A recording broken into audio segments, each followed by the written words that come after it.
This is Duran Duran Union of the Snake, CVT guitar lesson for Paul.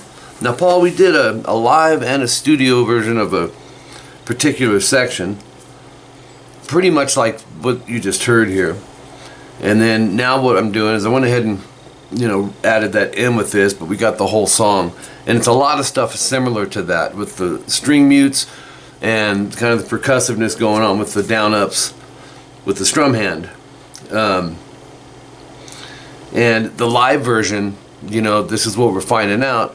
Andy Taylor ups the distortion on this, and he actually adds little bits. Sometimes he follows kind of what the bass player is doing. But this is the studio version here. Okay, so tuning is standard, all that good stuff. Now we worked on this already pretty much, but I'll go through it. It's the 7th fret on the B and E string. The only difference I think is there's an extra hit here, and it's not staccato. You'll go, it'll be that second hit, you start the staccato 4 times. Then we had the mute up, which would be down up, and then the mute down, which will be up down, which is this. So we have, and then the down up mute, down on the 7, starting it over basically 4 times, and that comes in 4 seconds in on the video. And I got the uploader's name, so I'd follow that for these timestamps to match up.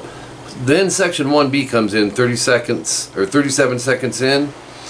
Live, Andy plays through all this. In this studio version, it's, you can hear the synthesizer going on the first half, and then Andy comes in with the guitar on the second half, which I played this in the intro as well. And it's just an E5 power chord. He's palm muting it, open E, 2nd fret A, and you're gonna go 1 2 1 2 3 1 2 1 2. Sounds like this.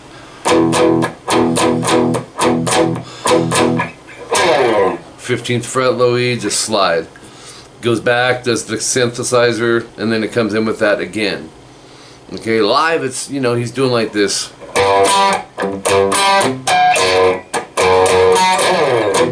He's just kind of following the bass. It's something like that. Anyways, that'll lead us, after you do 2 times of that, it is section 1C, 54 seconds in. Tough to hear.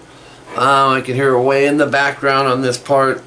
It's more of kind of the same, just different beats to kind of fill it in. And then the end, you hear the guitar a little louder when he hits these power chords. But you'll go 7th fret, last 3 strings. We'll go, it's really a bunch of downs. So we're going to go chord, mute, mute, chord, chord, down, up, down, down on the mute there. So we have, oops.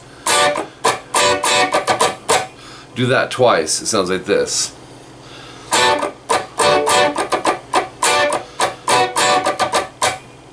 Pull it back in the pocket, because it's, like I said, it's really tough in the studio to even hear the guitar there. Live, I'm hearing more of this, but you know, you got to have some stuff to play here.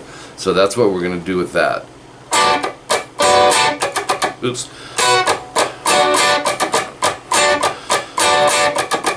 Then F sharp and G, 2 4 4. E, A, and D. He'll just go 3 4 2 3 4. Just moving it up from 2 4 4 to 3 5 5. Okay, those are whole notes. In other words, they get a 4 count. 1 2 3 4 1, and this is the, you know, the chorus. And then he goes back. That's 2 times. So you'll have.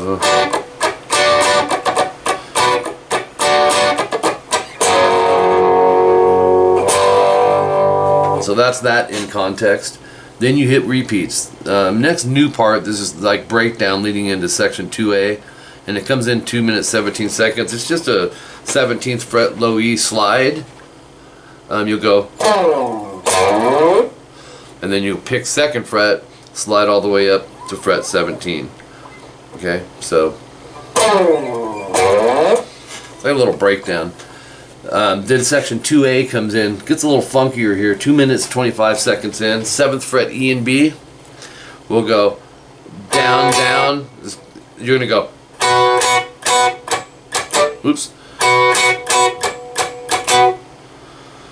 So you'll have chord, chord, chord, mute, mute, mute, up. So it piece these together.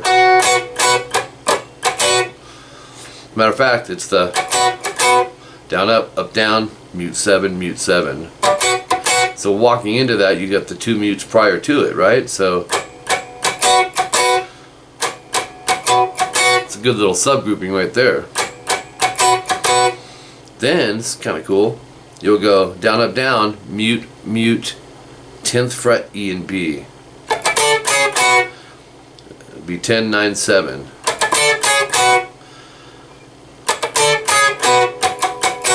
Then you'll go mute, down, up. That final up is a 7. So you have, that's a great subgroup. Those mutes, don't overthink them, you know. If it kind of hits the G in there and it's muted, don't sweat it, even though the X is on the E and B string. And then that's the down, up, down again. Mute 7, mute 7.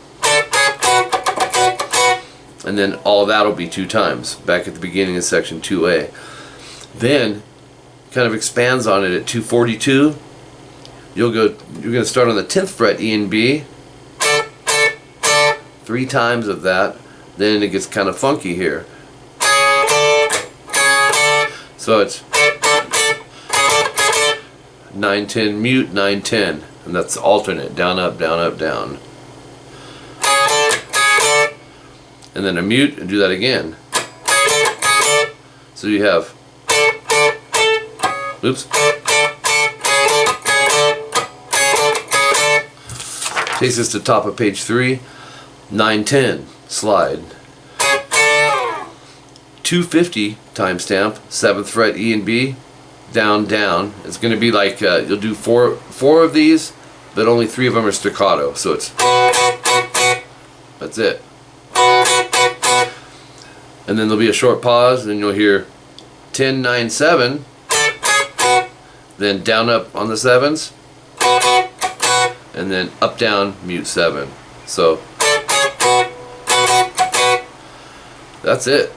You'll go to the 259 timestamp. You're going to repeat section 1B 2 times, and then section 1C.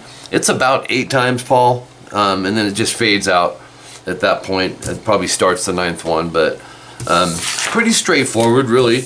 But just another really cool example of Andy Taylor's style of rhythmic playing. It's really funky. It's cool. It's percussive. So enjoy, man.